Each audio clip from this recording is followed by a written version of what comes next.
أما بعد أعوذ بالله من الشيطان الرجيم بسم الله الرحمن الرحيم قل هل يستوي الذين يعلمون والذين لا يعلمون وقال عليه الصلاة والسلام طلب العلم فريضة على كل مسلم أو كما قال عليه الصلاة والسلام.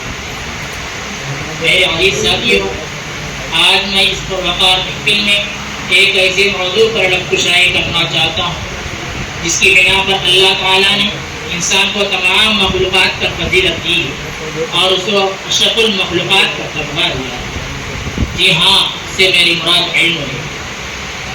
حضرات سامعین، علم انسان کی بنیادی ضرورتوں میں سے ایک اہم ضرورت ہے. اس کے بغیر انسان ایک قدم بھی آگے نہیں بڑھ سکتا. اعمال و اخلاق میں علم کی ضرورت، عبادت و ریاضت میں علم کی ضرورت، تصنیف و تاریخ میں علم کی ضرورت، معاشرت و معاملات میں علم کی ضرورت، ہر انسان کی زندگی کے ہر شعبے میں علم کی ضرورت ہے.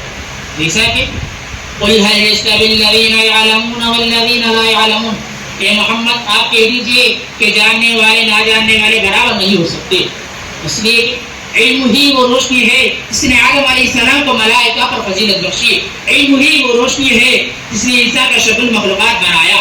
علم ہی وہ روشنی ہے جس کے برکت سے اللہ انسان خلیفہ بنایا.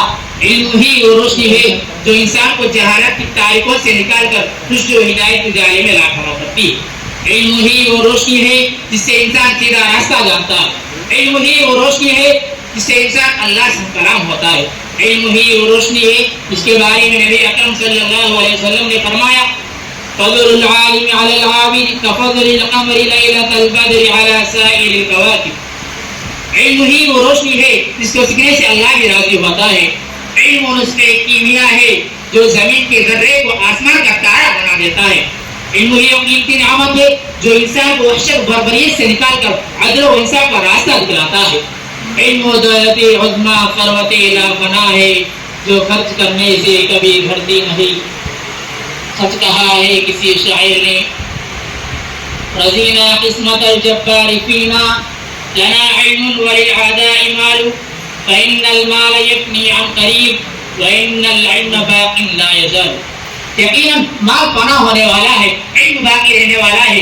مال کی ضرورت محتاج و تندرست کو ہے، علم کی ضرورت دنیا کے کونے کونے میں ہر فرد کو ہے. علم مخصوص اشخاص کی وراثت ہے اور مال مطلق حضرات کی وراثت ہے جو ہر کس و ناقص کو شامل ہے. دوستو، طلب علم میں رہنا عبادت ہے، اجر و ثواب کا باعث ہے، رضا الہی کا ذریعہ ہے. علم کی طلب عبادت ہے، علم کی گفتگو جہاد ہے.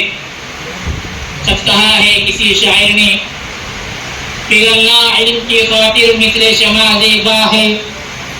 پگھلنا علم کی خاطر مثل شمع زیبا ہے، بغیر اس کے جان نہیں سکتا کہ خدا کیا ہے.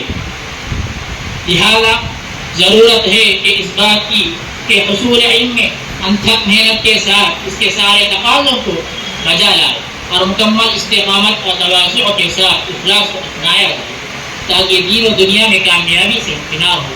وما علینا الا البلاغ.